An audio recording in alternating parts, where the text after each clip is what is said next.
ચાલો alpha classes દુધરેજમાં આપ સૌનું હાર્દિક સ્વાગત છે.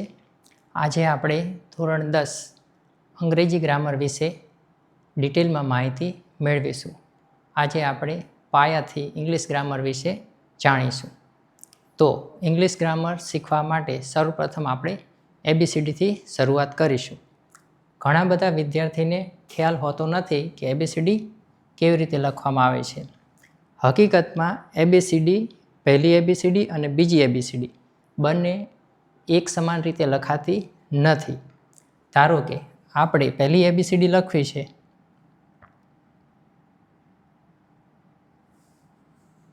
તો એને એક્ઝેક્ટ આવી જ રીતે લખવામાં આવે છે. જો કોઈ ABCDનો A આવી રીતે કરશે તો આ એ ખોટો ગણાશે. તમારે જો તમારા લખાણમાં ફિનિશિંગ લાવવું હોય તો હંમેશા અને હંમેશા ABCD ઉપરની લાઈન અને નીચેની લાઈનને અડાડીને ફરજિયાત લખવાની રહેશે કે જેમાં આમાં લખેલી છે. બરાબર છે? ઉપરની લાઈન અને નીચેની લાઈન હરેક ABCDનો અક્ષર આપણે પહેલી ABCDમાં આવી રીતે લખશું. પહેલી ABCD વપરાશે ક્યાં? તો દરેક પ્રકારના નામ લખવા માટે પહેલી ABCD વપરાય છે. ધારો કે આપણે આપણું પોતાનું નામ લખવું હોય કે ભાઈ મારું નામ છે વિજય, તો વિજય લખવું હોય તો હું એને કેમાં લખીશ? કેપિટલમાં લખીશ.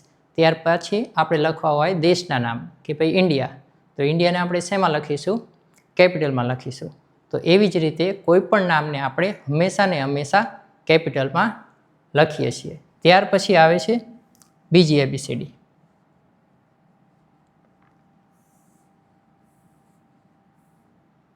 ચાલો બીજી ABCD. તો જ્યારે કોઈ વાક્યની શરૂઆત થાય છે ત્યારે પહેલો અક્ષર હંમેશા કેપિટલ અને કેપિટલ જ હોય છે. બાકી બધા અક્ષરો હંમેશા કેવા હોય છે? બીજી ABCDના. તો બીજી ABCD લખવાની પણ રીત છે કે જેને તમે આવી રીતે લખી શકો છો.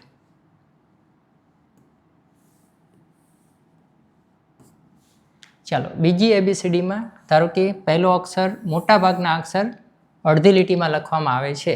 તેમાં બીનો ઉપર લીટી અડશે, ડીમાં ઉપર તેની લાઈન અડશે, જીમાં અહીંયા આ રાઉન્ડ આ લાઈનને અડશે, એચમાં લાઈન ઉપર સુધી અડશે, આઈમાં ઉપર સુધી અડશે નહીં, આવી રીતે ઉપર ટપકું એવી રીતે આવશે. એવી જ રીતે જેને પણ અડધો અક્ષર નીચે અને ઉપર ટપકું આવી રીતે આવશે. ત્યારબાદ આવશે કે, એલ, એમ, એન, ઓ, પી. પીમાં ધ્યાન રાખવાનું રહેશે કે ભાઈ નીચેની લાઈનને અડીને આ રાઉન્ડ તમારે હોવો જોઈએ. અને એવી જ રીતે ક્યુમાં પણ તમારે શું કરવાનું છે? આ લાઈનને અડીને જ તમારે ક્યુને લખવાનો છે. રાઉન્ડ હંમેશા આ લાઈનને અડેલો હોવો જોઈએ. અહીંયા પીમાં પણ રાઉન્ડ હંમેશા આ લાઈનને અડીને હોવો જોઈએ. તથા અહીંયા લાઈન થોડી બહાર નીકળશે, અહીંયા પણ લાઈન થોડી બહાર નીકળશે. ત્યારબાદ બધા અક્ષર R, S, T, U, V, W, X ત્યાં સુધી બધા અક્ષર અડધી લાઈનમાં અને નીચેની લીટીને અડાડીને. ત્યારબાદ Y તમારો અડધો બહાર નીકળશે લીટીની નીચે અને Z પણ સ્મોલમાં. તો આ છે બીજી ABCD લખવાની રીત. હંમેશા તમારે બીજી ABCD આવી જ રીતે લખવાની છે. જો આનીથી વિરુદ્ધ તમે કંઈ પણ લખશો તો તે સારું નહીં લાગે. તમારા ઇંગ્લિશનું ફિનિશિંગ, લખાણનું ફિનિશિંગ બિલકુલ આવશે નહીં. ચાલો અહીંયા મારે લખવું છે, હું મારું નામ લખું છું. તો નામ છે હંમેશા શેમાં લખાય છે? કેપિટલમાં. બરાબર છે. પછી હું એક બીજું વાક્ય લખું છું કે I am a student. તો નામ આવી રીતે કેપિટલમાં લખવામાં આવશે અને વાક્યનો પહેલો અક્ષર કેપિટલમાં લખવામાં આવશે. ત્યારબાદ બધા અક્ષર સ્મોલમાં લખવામાં આવશે. તો હંમેશા તમારે લખાણ લખતી વખતે ધ્યાન રાખવાનું રહેશે કે કયો શબ્દ, કયો અક્ષર તમારે કેપિટલ કરવો અને બાકીના કયા સ્મોલ કરવા. ચાલો ત્યારબાદ આપણે ઇંગ્લિશનો કક્કો. તો કક્કામાં પણ તમારે ધ્યાન રાખવાનું છે, કોઈ જગ્યાએ મિસ્ટેક તમારે થવી જોઈએ નહીં. અહીંયા જે રીતે લખેલું છે તે રીતે જેને નથી સમજાતું તે જોઈ લેશે, પછી ત્યાંથી આપણે આગળ વધશું. પછી છે ઇંગ્લિશમાં 12 અક્ષરી. તો કેવી રીતે કયા અક્ષર થાય છે બધાએ જોઈ લેવાના છે.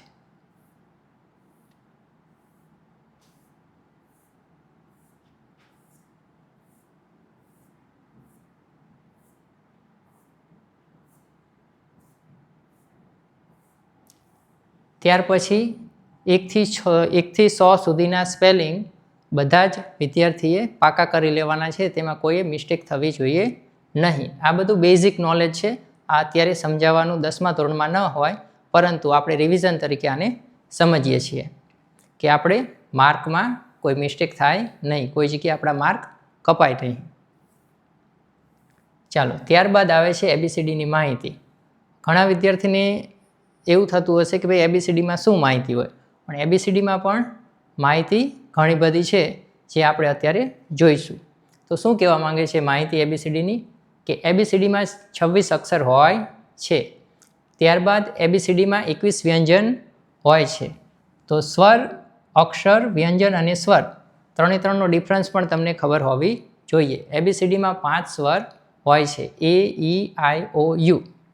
હવે જુઓ, સ્વર એટલે શું? તો સ્વર એટલે આ કંઠ છે. તો આ કંઠમાંથી જે સીધો જ અવાજ નીકળે છે તેને આપણે સ્વર કહીશું. તો સ્વરમાં કયા કયા અક્ષર આવશે? તો ABCDમાં A, E, I, O અને U આ 5 સ્વર આવશે, બાકી બધા વ્યંજન આવશે. તો સ્વર તમારે ઓળખવો હોય તો તમારે ખાલી એટલું જ વિચારવાનું કે તમે કોઈ ABCDનો અક્ષર બોલો છો ત્યારે સ્વર એટલે કે કંઠમાંથી જો અવાજ નીકળતું હોય તો તેને તમારે સ્વર કહેવાનો છે, અને બાકી બધાને તમારે વ્યંજન કહેવાના છે. ધારો કે આપણે બોલીશું કે B અથવા C, તો B બોલીશું ત્યારે આપણા હોઠ ભેગા થાય છે, C બોલવી છે ત્યારે આપણી જીભ ઉપર નીચે થાય છે. પણ A, E, I, O, U બોલતા સમયે આપણી જીભ કે આપણા હોઠ બિલકુલ હલતા નથી. એ અવાજ માત્ર ને માત્ર સીધો ગળામાંથી નીકળે છે, માટે તેને સ્વર કહેવામાં આવે છે. તો આવી રીતે તમે સ્વરને આસાનીથી ઓળખી શકો છો. ચાલો, ત્યારબાદ અક્ષર, સ્વર અને વ્યંજન તેના ઇંગ્લિશ ઉચ્ચાર અને સ્પેલિંગ પણ તમને ખ્યાલ હોવો જોઈએ. તો અહીંયા આપણે ઇંગ્લિશ સ્પેલિંગ અને ઉચ્ચાર આપેલા છે કે LETTER લેટર એટલે અક્ષર, VOWELS વોવેલ્સ એટલે સ્વર, અને CONSONANT કન્સોનન્ટ એટલે વ્યંજન. તો આ સ્પેલિંગ યાદ રાખવાની પણ એક રીત છે કે તમે તેને સ્વરના માધ્યમથી એટલે કે સંગીતના માધ્યમથી, અમુક જોડીઓના માધ્યમથી જો તમે સમજશો તો તમને વધારે ઝડપી સમજાશે અને યાદ પણ રહી જશે. ધારો કે પહેલો શબ્દ છે લેટર. તો લેટરનો તમારે સ્પેલિંગ યાદ રાખવો હોય તો તેની માટે તમે શું કરશો કે LETTER આવી રીતે તમે વારંવાર બોલશો તો તમને તે સ્પેલિંગ યાદ રહી જશે. ત્યાર પછી છે વોવેલ્સ. તો વોવેલ્સને આપણે 2 ભાગમાં તોડી દઈશું કે ભાઈ VOW અને ELS. તો આ સ્પેલિંગ આપણને આસાનીથી યાદ રહી જશે. VOW ELS વોવેલ્સ એટલે સ્વર. ત્યાર પછી છે કન્સોનન્ટ. કન્સોનન્ટને આપણે 3 ભાગમાં તોડીશું. તો CONSONANT કન્સોનન્ટ એટલે વ્યંજન. તો આવી રીતે તમને 3 સ્પેલિંગ આસાનીથી યાદ રહી જશે.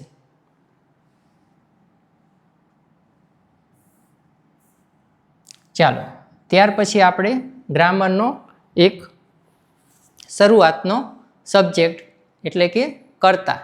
તો સબ્જેક્ટ કોને કહેવાય છે? તો વાક્યની શરૂઆતમાં જે પહેલો અક્ષર શબ્દ આવે છે તેને આપણે સબ્જેક્ટ કહીએ છીએ. તો સબ્જેક્ટ એટલે કે કર્તા. તો કર્તા આપણી પાસે કેટલા છે? 7 છે. તેમાં કયા કયા છે? I. તો I એટલે હું, he, he એટલે તે, છોકરા માટે. ખાસ ધ્યાન રાખવાનું છે કે he હંમેશા કોની માટે વપરાય છે? છોકરા માટે વપરાય છે. ત્યારબાદ છે સી, SHE, સી એટલે તેણી, છોકરીઓ માટે. પછી ઈટ, ઈટ એટલે તે, વસ્તુ, વ્યક્તિ, પ્રાણી અને પક્ષીઓ માટે. બરાબર છે, સોરી, વસ્તુ, પ્રાણી અને પક્ષીઓ માટે ઈટ વપરાય છે. ત્યારબાદ છે વી, તો વી એટલે અમે. ત્યારબાદ છે યુ, યુ એટલે તમે. અને ધેય, ધેય એટલે તેઓ. તો આ આપણા 7 કર્તા છે. અને એવી જ રીતે આપણે બીજા આગળ કર્મને પણ ભણીશું.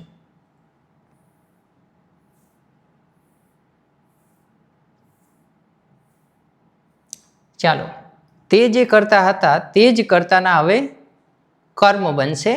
તો કર્મ કેવી રીતે બનશે ધ્યાન રાખજો કે જે ઉપર આય હતો, આયનું થઈ જશે મી.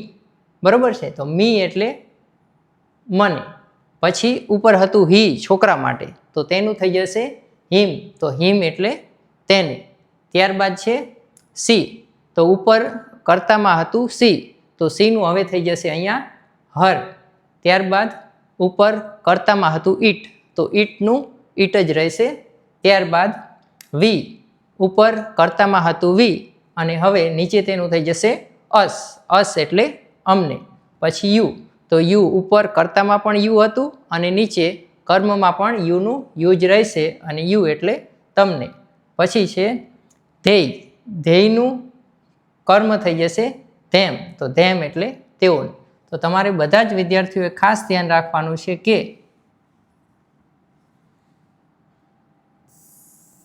કયા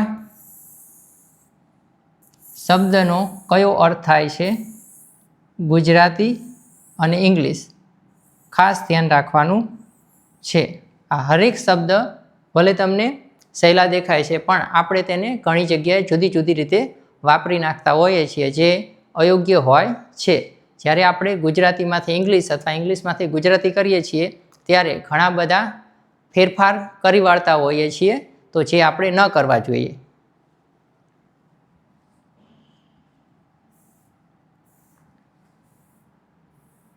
ચાલો, ત્યારબાદ આવશે માલિકી દર્શક શબ્દો. આ માલિકી દર્શક શબ્દો પણ તે જ લાઈનમાં આગળ આવે છે. કેવી રીતે કે આઈનું પહેલાં હતું મી અને હવે મીનું થશે માય. માય એટલે મારું, તો આ મારું શબ્દ છે માલિકી દર્શાવે છે. માય એટલે મારું. પછી તેવી જ રીતે હી હતું, તો હીનું હમણાં આપણે હી કરતા હતો, કર્તાનું કર્મ શું થયું હતું હિમ, અને પછી તેનું માલિકી દર્શક શબ્દ થશે હીઝ, તો હીઝ એટલે તેનું, તેનું એટલે તેની માલિકી છે કે ભાઈ પહેલું પુસ્તક તેનું છે. બરાબર છે, તેવી રીતે. પછી હતું સી, તો સી કર્મ હતું, સી કરતા હતું અને પછી તેનું કર્મ થયું હતું હર અને તેનું માલિકી દર્શક શબ્દ પણ થશે હર. પણ તમારે ખાસ ધ્યાન રાખવાનું છે કે અહીંયા ગુજરાતીમાં ડિફરન્સ આવી જાય છે. શું ડિફરન્સ આવે છે? તેણીનું. બરાબર, માલિકી દર્શક શબ્દ વપરાઈ જાય છે. ત્યારબાદ છે ઈટ, તો ઈટનું થઈ જશે ઇટ્સ. બરાબર છે. પછી અવર, તો અવર એટલે અમારું. પછી છે યુનું યોર, યુ, યુ અને યોર, અને એનું ગુજરાતી થશે તમારું. પછી છેલ્લો શબ્દ છે ધેર, તો ધેર એટલે તેઓનું. તો તમારે હરેક શબ્દના ઉચ્ચાર, અર્થ, સ્પેલિંગ 3 તમારે ખાસ યાદ રાખવાના છે, જે નાની નાની મિસ્ટેકો ન થવી જોઈએ.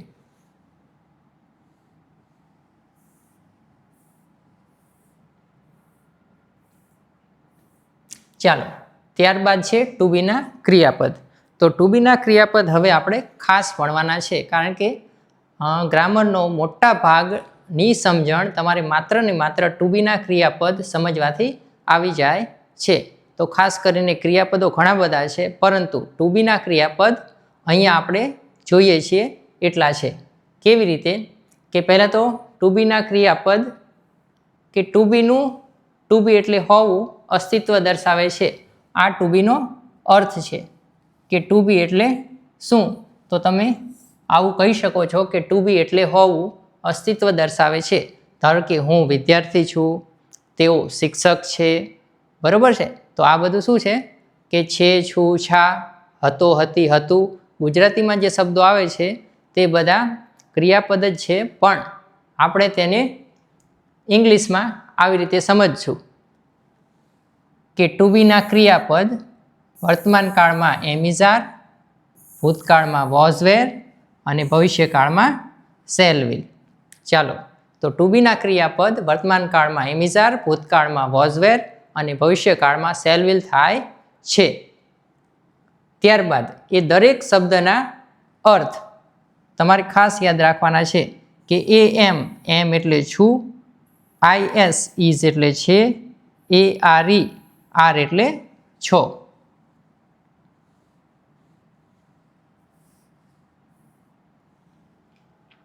ચાલો, ત્યારબાદ વોઝ, WAS, વોઝ એટલે હતો, હતી, હતું, WERE, વેર એટલે હતા, અને શેલ વિલ એટલે હશે. તો આ છે ટુ બીના ક્રિયાપદ. ખાસ તમારે ટુ બીના ક્રિયાપદ યાદ કરવાના છે. કર્તા, કર્મ, માલિકી દર્શક શબ્દ અને ટુ બીના ક્રિયાપદ આ તમને ગમે ત્યારે પૂછે, આવડવા અને આવડવા જ જોઈએ, તો જ તમે ઇંગ્લિશ ગ્રામર સારી રીતે શીખી શકશો. ત્યારબાદ છે કાળના નામ. તો હકીકતમાં કાળના નામ આ 7 છે. જેવી રીતે 7 કર્તા હતા, જેવી રીતે 7 કર્મ હતા, પછી જેવી રીતે 7 માલિકી દર્શક શબ્દ હતા, તો તેવી જ રીતે આ 7 શબ્દ ઉપરથી તમારે 12 કાળના નામ શીખવાના છે. તો તમારે ખાલી આ 7 નામ યાદ રાખવાના છે. કયા કયા છે?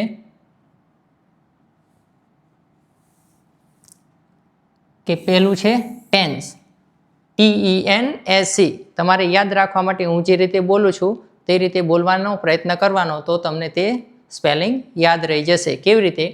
TENSE, ટેન્સ એટલે કાળ. ત્યારબાદ પ્રેઝન્ટ. તો પ્રેઝન્ટને કેવી રીતે યાદ રાખશો? PRESENT. તો 2 ભાગમાં, 3 ભાગમાં તેને તોડવાનો છે. PRESENT, બરાબર છે? PRESENT. તો 2 ભાગમાં તમે જો તેને તોડી નાખશો અને તેવી રીતે યાદ કરશો અને વારંવાર બોલશો, તો તે તમને સરળતાથી યાદ રહી જશે. ત્યારબાદ છે પાસ્ટ, PAST. આને 2 ભાગમાં તોડવાનો છે. PAST, તો પાસ્ટ એટલે ભૂત. પછી છે ફ્યુચર. તો ફ્યુચરને યાદ રાખવા માટે FUTURE. તમારે વારંવાર બોલવાનું છે. FUTURE. ફ્યુચર એટલે ભવિષ્ય. ત્યારબાદ છે સિમ્પલ. સિમ્પલને 2 ભાગમાં આપણે તોડીશું. SIMPLE. સિમ્પલ એટલે સાદો. ત્યારબાદ થોડો અઘરો શબ્દ છે, તો તે આપણે CON, TINU અને OUS આવી રીતે 3 ભાગમાં તોડીશું, તો તે આપણને સરળતાથી આવડી જશે. CON, TINU, OUS. CON, TINU, OUS. તો કન્ટિન્યુઅસ એટલે ચાલુ. ત્યારબાદ છે પરફેક્ટ. તો PERFECT. પરફેક્ટ એટલે પૂર્ણ. તો એને પણ આપણે 3 ભાગમાં તોડીશું.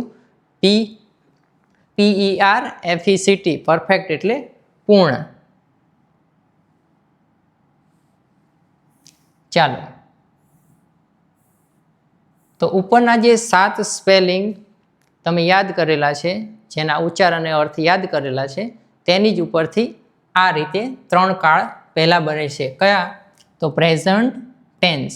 તો પ્રેઝન્ટ ટેન્સ, તો પ્રેઝન્ટ આપણે ઉપર જોયેલું છે અને ટેન્સ પણ આપણે ઉપર જોયેલું છે. તો પ્રેઝન્ટ અને ટેન્સ આ 2 શબ્દને આપણે ભેગા કરશું તો પહેલો આપણો કાળ બનશે કયો? વર્તમાન કાળ, જે આપણે ગુજરાતીમાં ભણીએ છીએ. ત્યારબાદ છે પાસ્ટ ટેન્સ. તો પાસ્ટ અને ટેન્સ, તો આ 2 શબ્દ આપણે ઉપર ભણી ગયા છીએ. તે બેને જો તમે ભેગા કરશો તો બનશે પાસ્ટ ટેન્સ એટલે ભૂતકાળ. ત્યારબાદ છે ફ્યુચર ટેન્સ. તો આપણે આ શબ્દ પણ ઉપર ભણી ગયા છીએ કે ફ્યુચર એટલે ભવિષ્ય અને ટેન્સ એટલે કાળ. તો ફ્યુચર ટેન્સ એટલે ભવિષ્ય કાળ. બરાબર છે? હવે આની જ ઉપરથી આપણે આગળ બીજા 12 કાળ બનાવીશું, જે નીચે મુજબ છે. ચાલો, હવે તમે જુઓ કે ભાઈ આપણે પહેલો શબ્દ જે હતો સિમ્પલ, તો સિમ્પલને અહીંયા આપણે જોડી દઈશું, બરાબર છે. તો સિમ્પલને ત્યાં જોડશું તો સિમ્પલ પ્રેઝન્ટ ટેન્સ. તો આ ત્રણે ત્રણ શબ્દ આપણે ઉપર ભણી ગયા છે. સિમ્પલ એટલે સાદો, પ્રેઝન્ટ એટલે વર્તમાન અને ટેન્સ એટલે કાળ. તો આ પણ તમને યાદ રહી જશે કે સાદો વર્તમાન કાળ, સિમ્પલ પ્રેઝન્ટ ટેન્સ. ત્યારબાદ છે સિમ્પલ પાસ્ટ ટેન્સ. તો સિમ્પલ પાસ્ટ ટેન્સ, તો આ શબ્દ એકનો એક છે, તે ઉપરના એક કાળમાં 3 વખત લાગશે કે simple present tense, simple past tense અને સિમ્પલ ફ્યુચર ટેન્સ. તો સિમ્પલ પ્રેઝન્ટ ટેન્સ એટલે સાદો વર્તમાન કાળ, સિમ્પલ પાસ્ટ ટેન્સ એટલે સાદો ભૂતકાળ અને સિમ્પલ ફ્યુચર ટેન્સ એટલે સાદો ભવિષ્યકાળ. ત્યારબાદ ચાલુ કાળ. તો કન્ટિન્યુઅસ એટલે ચાલુ. હવે 3 જે કાળ આપણે ઉપર ભણેલા છે તેમાં લાગશે કન્ટિન્યુઅસ. તો કન્ટિન્યુઅસ પ્રેઝન્ટ ટેન્સ, બરાબર છે. તો કન્ટિન્યુઅસ પ્રેઝન્ટ ટેન્સ એટલે ચાલુ વર્તમાન કાળ. કન્ટિન્યુઅસ એટલે ચાલુ, પ્રેઝન્ટ એટલે વર્તમાન અને ટેન્સ એટલે કાળ. ત્યાર પછી છે કન્ટિન્યુઅસ પાસ્ટ ટેન્સ. કન્ટિન્યુઅસ એટલે ચાલુ, પાસ્ટ એટલે ભૂત અને ટેન્સ એટલે કાળ. તો કન્ટિન્યુઅસ પાસ્ટ ટેન્સ એટલે થશે ચાલુ ભૂત કાળ. ત્યારબાદ છે કન્ટિન્યુઅસ ફ્યુચર ટેન્સ. તો કન્ટિન્યુઅસ ફ્યુચર ટેન્સ એટલે ચાલુ ભવિષ્ય કાળ. કન્ટિન્યુઅસ એટલે ચાલુ, ફ્યુચર એટલે ભવિષ્ય અને ટેન્સ એટલે કાળ. ત્યાર પછી છે પરફેક્ટ પ્રેઝન્ટ ટેન્સ. તો પરફેક્ટ એટલે પૂર્ણ, પ્રેઝન્ટ એટલે વર્તમાન અને ટેન્સ એટલે કાળ. તો આવી રીતે તમારે ખાલી 7 શબ્દ ઉપરથી બધા કાળના નામ બનાવવાના છે, બરાબર છે. તમારે કોઈ કાળના નામને ગોખવાના નથી, કોઈ સ્પેલિંગ એટલા બધા ગોખવાના નથી, સરળતાથી યાદ કરવાના છે. માત્ર 7 શબ્દ તમે યાદ કરશો એટલે તમને 12 કાળના નામ આવડી જશે.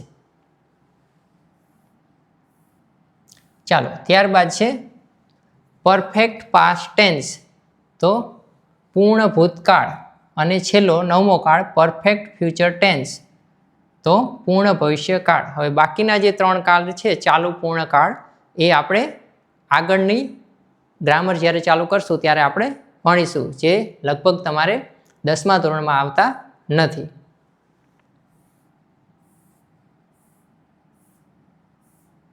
ચાલો, 10મા ધોરણ માટે ખૂબ જ ઉપયોગી કે કોઈ પણ તમે સબ્જેક્ટ લો છો ત્યારે ઇંગ્લિશમાં કોઈ પણ તમારું ચેપ્ટર હોય તો એ ચેપ્ટર WH ક્વેશ્ચન વારંવાર કોઈક ને કોઈક જગ્યાએ આવતા જ હોય છે. તો WH ક્વેશ્ચનને તમારે, તે શબ્દને તમારે કઈ જગ્યાએ વપરાય છે, તેનો ઉપયોગ શું છે, તે બધું ખાસ ધ્યાનપૂર્વક જોવું જોઈએ. કોઈ જગ્યાએ તેનો ખોટો ઉપયોગ ન કરવો જોઈએ. તો પહેલો શબ્દ છે વોટ. વોટ એટલે શું? તો વોટ આર યુ ડુઈંગ. તો વોટ એટલે શું? વોટ એટલે શું? આર એટલે છો, યુ એટલે તમે અને ડુઈંગ એટલે કરવું.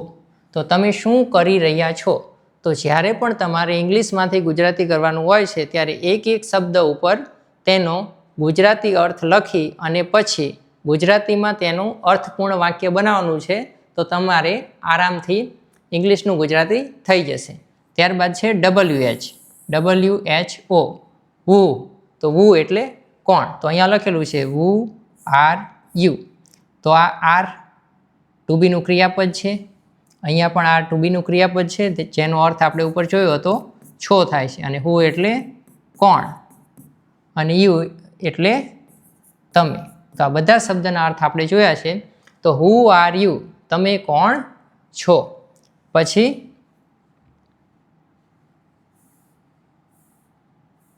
વિચ. વિચ એટલે કયું. તો વિચ હંમેશા કોની માટે વપરાય છે? નિર્જીવ વસ્તુ માટે. ખાસ ધ્યાન રાખવું, કોઈ વ્યક્તિને તમે વિચ કહી શકતા નથી. તો which is the tallest mountain of India. તો ભારતની સૌથી ઊંચી પર્વતમાળા કઈ છે? તો આને પણ તમારે તેવી જ રીતે સમજવાનું છે. વિચ એટલે કયું, ઇઝ એટલે છે, ધ ટોલેસ્ટ એટલે સૌથી ઊંચું, tallest EST superlative degree. Superlative degree એટલે કે ભાઈ જે સૌથી વધારે, સૌથી લાંબુ, સૌથી મોટું. તો જે સૌથી મોટું, સૌથી લાંબુ આવું બધું આ બધા જે શબ્દો આવે છે તેને કહેવાય છે સુપરલેટિવ ડિગ્રી. અને સુપરલેટિવ ડિગ્રી માટે ઇંગ્લિશમાં આપણે શબ્દની પાછળ EST લગાડવામાં આવે છે. તો which is the tallest mountain of India, તો ભારતની સૌથી ઊંચી પર્વતમાળા કઈ છે. ત્યારબાદ છે વેન. તો વેન એટલે ક્યારે. તો આ શબ્દ હંમેશા શેની માટે વપરાય છે, સમય માટે વપરાય છે. તો વહેન વિલ યુ કમ, તમે ક્યારે આવશો. અહીંયા વિલ છે એ ટુ બીના ક્રિયાપદનું ભવિષ્યનું રૂપ છે. વહેન એટલે ક્યારે અને વિલ એટલે હશે, યુ એટલે તમે અને કમ એટલે આવવું. તો તમે ક્યારે આવશો.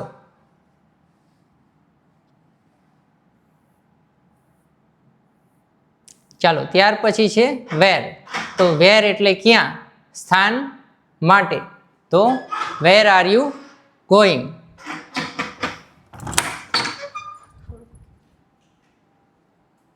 ત્યાર પછી છે વાય. તો વાય એટલે શા માટે. તો વાય આર યુ લેટ, તમે શા માટે મોડા આવ્યા. ત્યાર પછી છે whose. તો whose એટલે કોનું. તો whose is this bag, આ બેગ કોનું છે. ત્યાર પછી છેલ્લો શબ્દ છે whom. તો whom એટલે કોને. whom will you meet, તમે કોને મળશો. પછી બીજા થોડા WH ક્વેશ્ચનથી આગળ કે ભાઈ હાઉ મેની. તો હાઉ મેની એટલે કેટલા, ગણી શકાય તેવી વસ્તુ માટે આપણે હાઉ મેની વાપરીએ છીએ. ત્યારબાદ હાઉ મેની રૂપી યુ હેવ, તમારી પાસે કેટલા પૈસા છે. How much. તો હાઉ મચ એટલે કેટલું, ગણી ન શકાય. તો ધારો કે આપણે દૂધ વિશે વાત કરવી હોય તો એ ગણી નથી શકાતું, અને જો એને ગણવું હોય તો તમારે એની આગળ એક એકમ લગાવવો પડે કે લીટર, 2 લીટર, 5 લીટર, બરાબર છે. પછી છે હવા. તો હવાને પણ ગણી નથી શકાતી, તો તેની માટે પણ હાઉ મચ લાગશે. ત્યાર પછી છે how much knowledge you have of English grammar, કે તમારી પાસે અંગ્રેજી વ્યાકરણનું કેટલું જ્ઞાન છે. હાઉ ફાર, કેટલું દૂર. હાઉ લોંગ એટલે કેટલું લાંબુ. તો આ બધા શબ્દોને તમારે વારંવાર રિપીટ કરી અને યાદ કરી લેવાના છે. તેના ઉપયોગ યાદ કરી લેવાના છે, કયો શબ્દ કઈ જગ્યાએ વપરાય છે તે યાદ કરી લેવાનું છે, તેના સ્પેલિંગ યાદ કરી લેવાના રહેશે. આ બધા શબ્દ તમારે ટેક્સ્ટબુકની અંદર પહેલા પાઠથી છેલ્લા પાઠ સુધી હરેક જગ્યાએ આવે છે. હવે છે ઇંગ્લિશની વાક્ય રચના. તો આ મોસ્ટ ઇમ્પોર્ટન્ટ છે કે ઇંગ્લિશમાં હરેક વાક્ય કર્તા, ક્રિયાપદ અને કર્મ એટલે કે સબ્જેક્ટ, વર્બ અને ઓબ્જેક્ટ ના દ્વારા બનેલા હોય છે. કોઈ પણ વાક્ય આપણે લખીશું તો તેમાં સબ્જેક્ટ, વર્બ અને ઓબ્જેક્ટ હશે હશે અને હશે જ.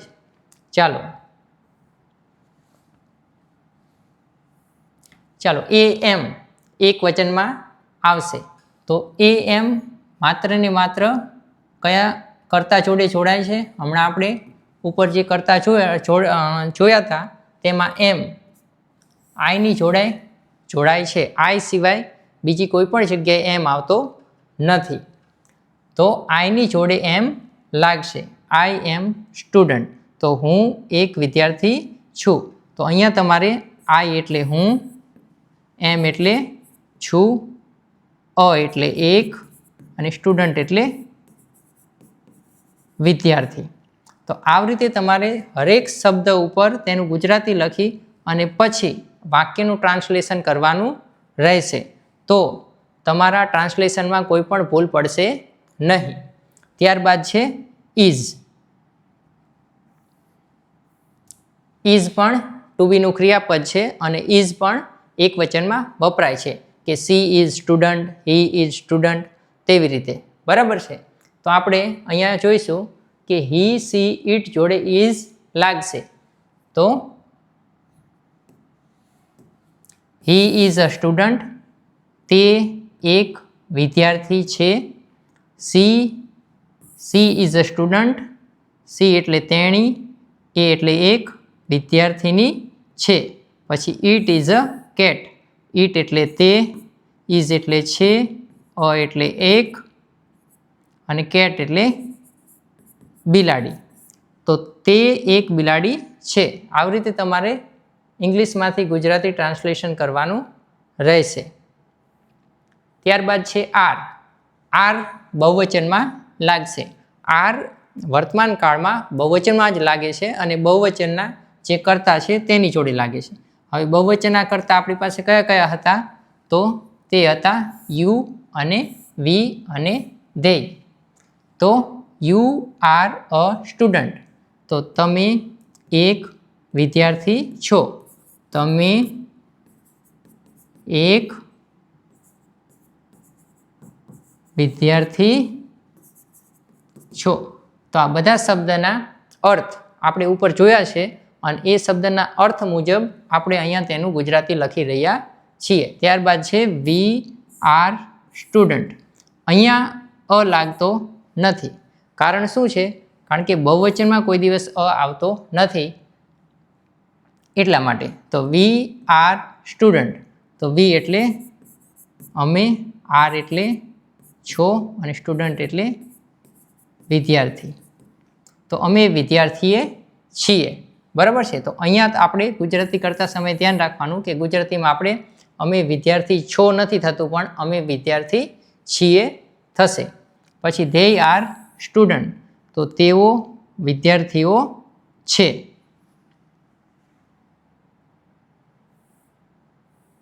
ત્યારબાદ છે વોઝ.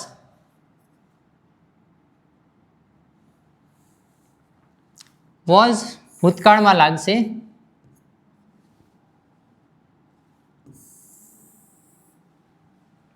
અને કોની જોડે લાગશે? એક વચન જોડે.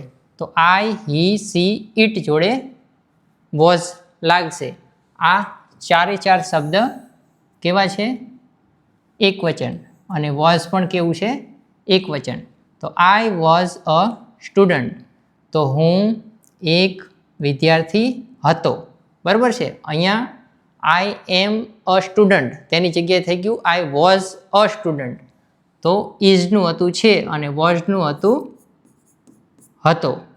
અને આઈ એટલે હું, અને એ એટલે એક, અને સ્ટુડન્ટ એટલે વિદ્યાર્થી. તો હું એક વિદ્યાર્થી હતો.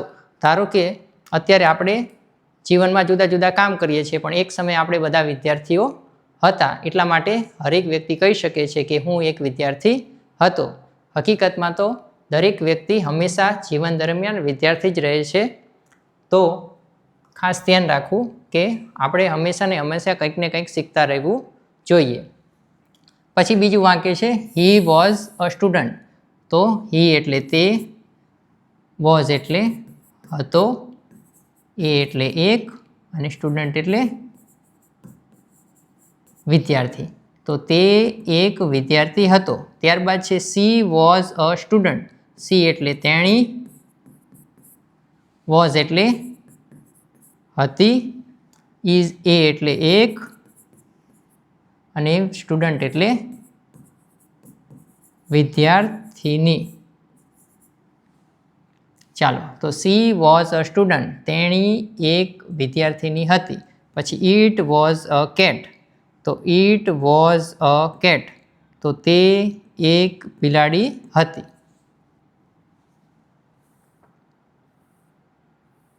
ચાલો, ત્યારબાદ આવે છે વેર.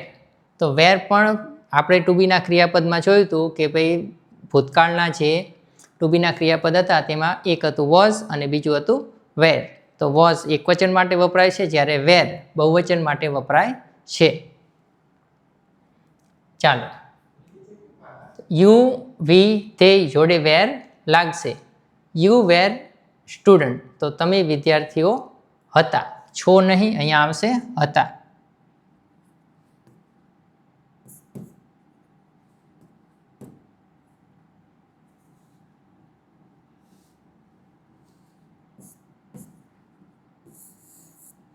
અહીંયા તમે વિદ્યાર્થીઓ હતા. વેરનું થશે હતા. ત્યારબાદ છે વી વેર સ્ટુડન્ટ, તો અમે વિદ્યાર્થીઓ હતા. ત્યારબાદ છે ધે વેર સ્ટુડન્ટ, તો તેઓ વિદ્યાર્થીઓ હતા. બરાબર છે. પ્રિન્ટિંગ મિસ્ટેકના કારણે અહીંયા છે લખાઈ ગયેલો છે, તો અહીંયા હતા તમને કરી દીધું છે. ત્યારબાદ છે સેલ અને વિલ. સેલ અને વિલ બંને શબ્દના અર્થ થાય છે હશે, તો સેલ અને વિલ દરેક શબ્દ જોડે લાગી શકે છે. આઈ, હી, સી, ઇટ. બરાબર છે. પછી છે ટાઈપ ઓફ સેન્ટેન્સ, એટલે વાક્યના પ્રકાર. તો આપણે ગુજરાતી અને ઇંગ્લિશ બંનેમાં વાક્યના પ્રકાર ભણીશું. તો ઇંગ્લિશમાં થશે અસર્ટિવ સેન્ટેન્સ, એટલે કે વિધાન વાક્ય. આ 1 નંબર.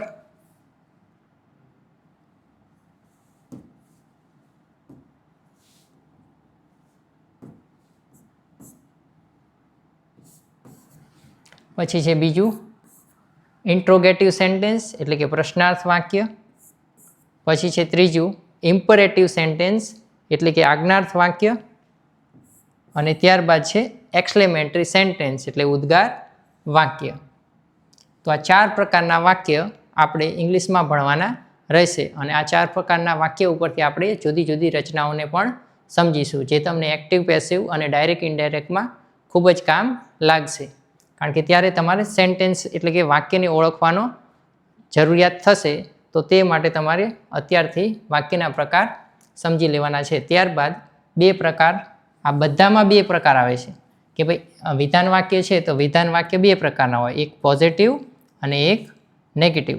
ધારો કે એક વિધાન વાક્ય બોલું કે હું વિદ્યાર્થી છું, બરાબર, તો આ પોઝિટિવ એટલે કે હકારાત્મક છે. પછી હું જો કહું છું કે હું વિદ્યાર્થી નથી, તો આ છે નકારાત્મક વિધાન વાક્ય. તો 4 વાક્ય હકારાત્મક અને નકારાત્મક આવશે.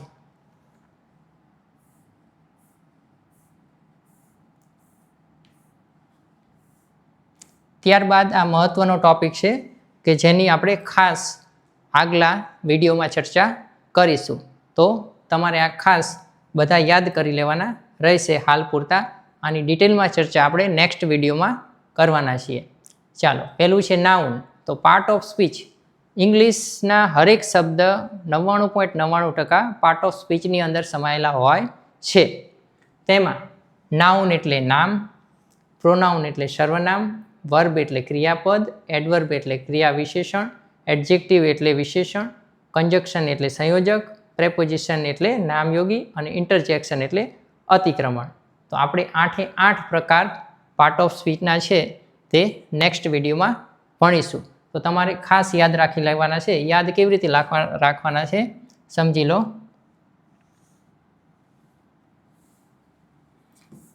કે નાઉન અને પ્રોનાઉન, તો 2 પહેલા તમારે બોલવાના છે કે noun pronoun, noun pronoun, noun pronoun, બરાબર.